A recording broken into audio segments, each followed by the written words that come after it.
ఇక డీటెయిల్స్ చూస్తే బాపట్లలో ఏపీ సీఎం చంద్రబాబు మీడియాతో మాట్లాడుతున్నారు. లైవ్ చూద్దాం. ఒక ఫన్ ఉంటుందనే ఉద్దేశం ఉండాలి తప్ప బోరు కొట్టే పరిస్థితి రాకూడదని కూడా కోరుకుంటున్నా. రెండవ విషయం మీరందరూ గుర్తుపెట్టుకోవాలి.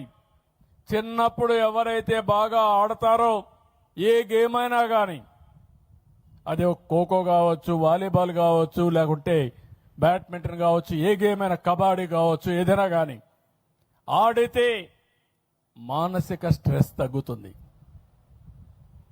కష్టాన్ని మర్చిపోతాం, టెన్షన్ పోతుంది, దీనివల్ల శారీరకంగా బలం వస్తుంది. ఈ విషయం కూడా మీరు గుర్తుపెట్టుకోవాల్సిన అవసరం ఉంది. ఎందుకంటే పెద్ద అయిన తర్వాత మైండ్ బాగా పనిచేసిన శరీరం సరిగా పనిచేయకపోతే మనం అనుకున్న లక్ష్యాలు నెరవేరవు. అందుకే చిన్నప్పటి నుంచి పిల్లలందరినీ స్పోర్ట్స్ పట్ల ప్రత్యేకమైన శ్రద్ధ తీసుకోవాల్సిన అవసరం ఉంది. దీనికి కూడా ప్రాధాన్యత ఇస్తాం. ఇది కాకుండా ఇంకొక పక్కన మీరు ఒకసారి చూస్తే ఏదైతే మానసిక ఆనందం, ఎప్పటికప్పుడు స్పిరిచువాలిటీ కూడా అవసరం. కొన్ని విషయాలు కూడా అప్పుడప్పుడు రెస్ట్ ఇవ్వడం కూడా అవసరం. ఈరోజు ఇంత మునిపే మాట్లాడారు, ఏదైతే డ్రగ్స్ ఉన్నాయి, ఒకసారి డ్రగ్స్కి అలవాటు పడితే ఇంకా మన మనుషులు మన చేతుల్లో ఉండరు. సెల్ ఫోన్ కూడా అంతే. ఏదైనా వ్యసనానికి అలవాటు పడితే ఆ వ్యసనమే మన పిల్లల్ని, మన జీవితాలను నాశనం చేస్తుంది. మీకు సెల్ ఫోనే కదా అని యూట్యూబ్కి వెళ్ళిపోయి 24 గంటలు చేస్తా కూర్చుంటే ఇంకా పనులు చేసే పరిస్థితిలో ఉండరు. రాత్రుల్లో కూడా నిద్రలేని రాత్రులు ఉంటాయి. ఈ విషయం మీరు గుర్తుపెట్టుకోవాల్సిన అవసరం ఉంది. నేను ఈ సందర్భంగా మిమ్మల్ని అందరినీ ఒకటే కోరుతున్నాను. టీచర్స్ ఉన్నారు, నాకు టీచర్స్ అంటే ఒక గౌరవం. నేను ఈ కార్యక్రమాలు ఇప్పుడు చేయలేదు. ఇప్పటి వరకు మీరు చూస్తే దగ్గర 11 డిఎస్సీలు పెట్టి 1,50,000 మందికి టీచర్ ఉద్యోగాలు ఇచ్చిన ప్రభుత్వం తెలుగుదేశం ప్రభుత్వం అని చెప్పి కూడా నేను మీకు తెలియజేస్తున్నా. ప్రతి సంవత్సరం పెట్టేవాళ్ళం. డిఎస్ అనేది కంపల్సరీగా పెట్టేవాళ్ళం. ఎంతమంది రిటైర్ అయితే ఆ పోస్టులన్నీ కూడా రిక్రూట్ చేసేవాళ్ళం. భవిష్యత్తులో కూడా హామీ ఇస్తున్నా. ఈ సంవత్సరం ఎడ్యుకేషన్ మినిస్టర్ గారు రేపు జూన్ కంతా మళ్ళా స్కూల్స్ ప్రారంభించే లోపల టీచర్ని మొత్తం రిక్రూట్ చేయడమే కాకుండా ట్రైనింగ్ ఇచ్చి మొదటి రోజున వాళ్ళు స్కూల్కి వచ్చే పరిస్థితి తీసుకురావాల్సిన అవసరం ఉంది. ప్రారంభించిన మొదటి రోజునే కొత్త టీచర్లందరూ కూడా పొజిషన్ చేసే బాధ్యత తీసుకోవాలి. ఆ తర్వాత నెక్స్ట్ ఇయర్ నుంచి ఎక్కడికక్కడ ప్రతి సంవత్సరం డిఎస్సి ఉంటుంది. వాళ్ళకు కూడా ఒక పర్టికులర్ టైం ఇస్తాం. అవన్నీ ఇచ్చి మళ్ళీ కొత్తగా సంవత్సరం క్యాలెండర్ స్కూల్స్ ప్రారంభించే ముందే వాళ్ళందరినీ కూడా పొజిషన్ చేస్తాం.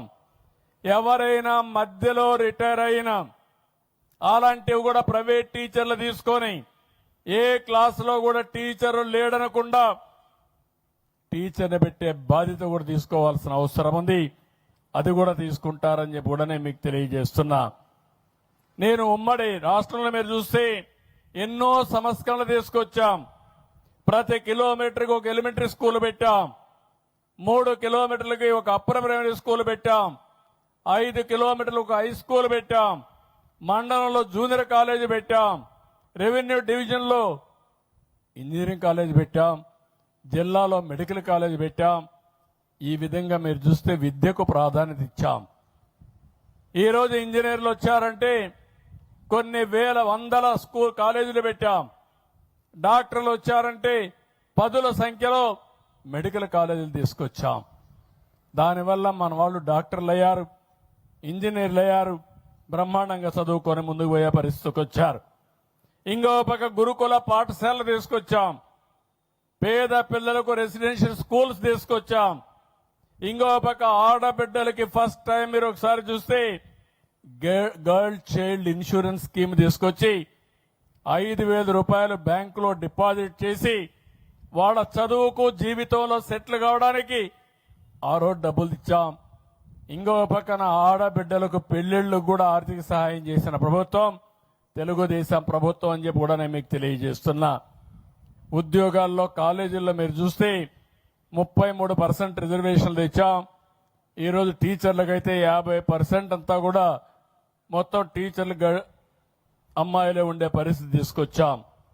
తొందరలోనే 16,347 మెగా టీచర్లు కూడా రిక్రూట్ చేస్తాం. ఇది కాకుండా మీరు చూస్తే నేను గతానికి పోకూడదు అనుకున్నాను, కానీ గతం కూడా ఆలోచించుకోవాల్సిన అవసరం ఉంది. గతంలో మీరు చూస్తే ఎక్కడ చూసినా నాకు ఒక వారసత్వంగా సమస్యలన్నీ వచ్చాయి. గుంతలబడిన రోడ్లు, టౌన్స్ లో ఎక్కడ చూసినా గార్బేజ్, 84 లక్షల మెట్రిక్ టన్నులు చెత్త చెదారం టౌన్స్ లో పేరకపోయింది. ఇంకో పక్కన 10 లక్షల కోట్ల రూపాయల అప్పులు, ఒక్క విద్యా వ్యవస్థలో 6,500 కోట్ల రూపాయల అప్పులు. ఇంకో పక్క బిల్లులు చూస్తే 1,00,000 కోట్ల పైన బిల్లులు బకాయిలు. ఇక్కడ ఫీజు రీఎంబర్స్మెంట్ గానీ హాస్టల్ ఖర్చులు చూస్తే 3,500 కోట్ల రూపాయలు బకాయిలు పెట్టారు. స్కూల్ కి డబ్బులు 920 కోట్ల రూపాయలు చెల్లించలేని పరిస్థితి. బట్టలు కుట్టిన డబ్బులైతే 200 కోట్లు ఇవ్వలేదు. నాడు నేడులో పనులు చేసి 1,450 కోట్లు ఇవ్వలేదు. మధ్యాహ్న భోజన బిల్లులు, కోడిగుడ్ల డబ్బులు, కడాన చిక్కీల డబ్బులు కూడా పెండింగ్ పెట్టేసి వెళ్ళిపోయారు. అవన్నీ కూడా పే చేసే పరిస్థితికి వచ్చాం. 5 ఏళ్లలో ఒక్క డిఎస్సి టీచర్ని పెట్టలేదు. కొత్తగా ఒక్క టీచర్ రాలేదు. విద్యా ప్రమాణాలు ఏ విధంగా పెరుగుతాయని అడగతున్నా. ఎప్పుడైనా సరే టీచర్ లేకుంటే చదువు ఎట్లా వస్తుందని అడుగుతున్నారు. ఈ విధంగా వ్యవస్థను ఇచ్ఛిన్నం చేసి విలీనం పేరుతో స్కూళ్లన్నీ జీవో 117 తీసుకొచ్చి 4 లక్షల మంది పిల్లలు స్కూలుకు రాకుండా పోయే పరిస్థితికి వచ్చారు. ఇలాంటి చాలా జరిగాయి. ఈరోజు ఈ ప్రభుత్వం చాలా స్పష్టంగా ఉన్నాం. నేను అందుకనే ఇక్కడికి వచ్చినప్పుడు ఒక హామీ ఇచ్చాను.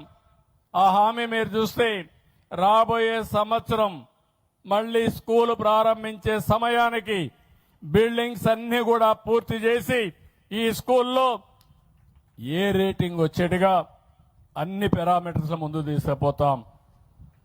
18 వస్తువుల మీద రేటింగ్ వేశారు, నేను చూశాను.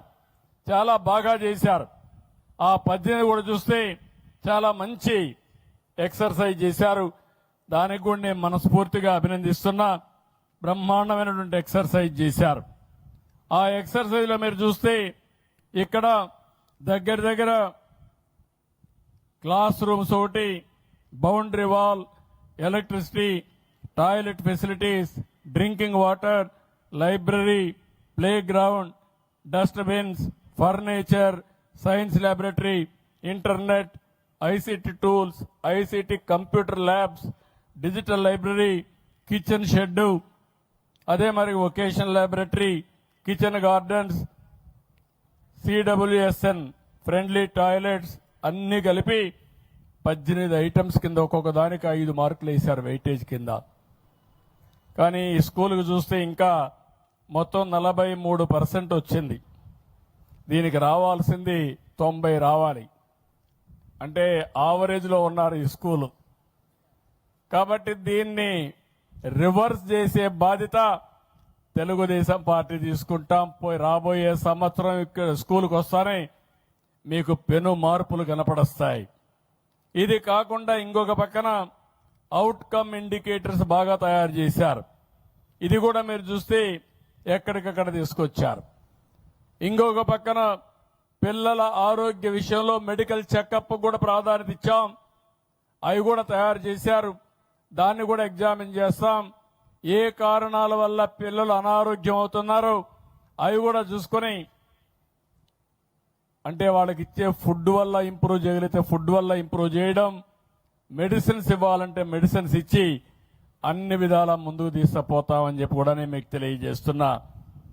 ఒక విషయం మంత్రి గారికి చెప్తున్నా.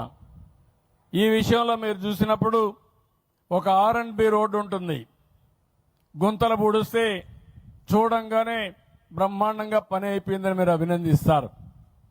లేకపోతే మొన్నే మంత్రిగా, ఐటీ మంత్రిగా విశాఖపట్నానికి TCS ని మెప్పించి 10,000 మందికి ఉద్యోగాలు కల్పించే విధంగా వాళ్ళు ఒప్పించారు. ఆ టీసీఎస్ సెంటర్ వస్తా ఉంది.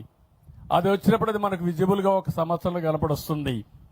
కానీ విద్యాశాఖ మాత్రం సముద్రం లాంటిది.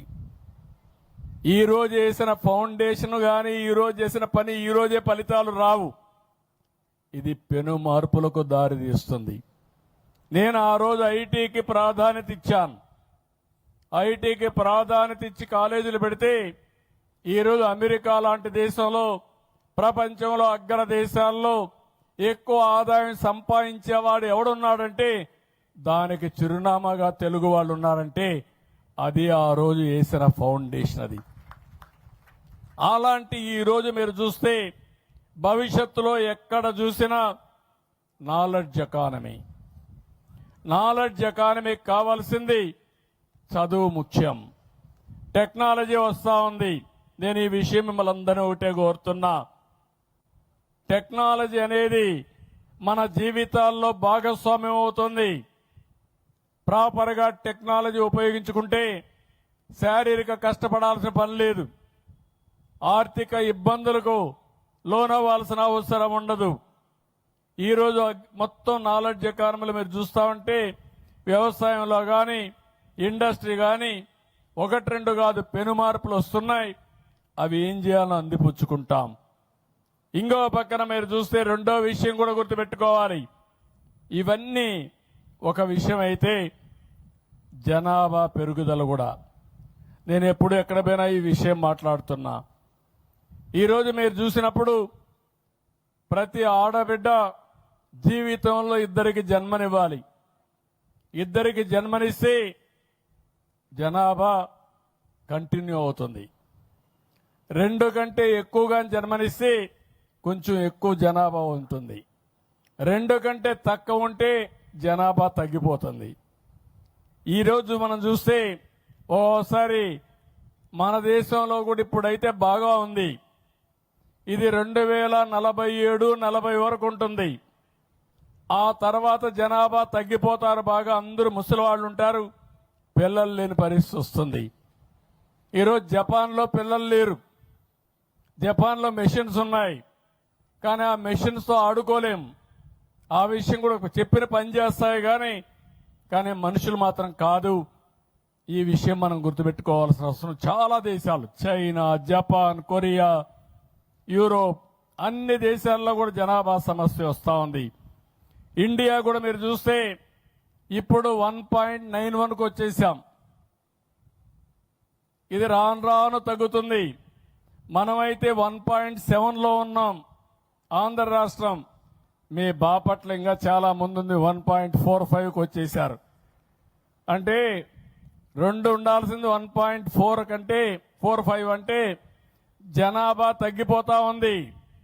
కడాన ఊర్లో ముసలోళ్ళు మాత్రమే ఉంటారు.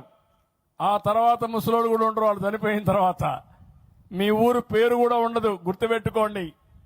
రేపు బాపట్ల అంటే ఎక్కడుందో ఎత్తుక్కునే పరిస్థితి వస్తుంది. అందుకే నేను దూరదృష్టి చెప్తున్నా. 2019లో నేను ఈ మాట మాట్లాడాను. అందరూ నన్ను ఎగతాళి చేశారు.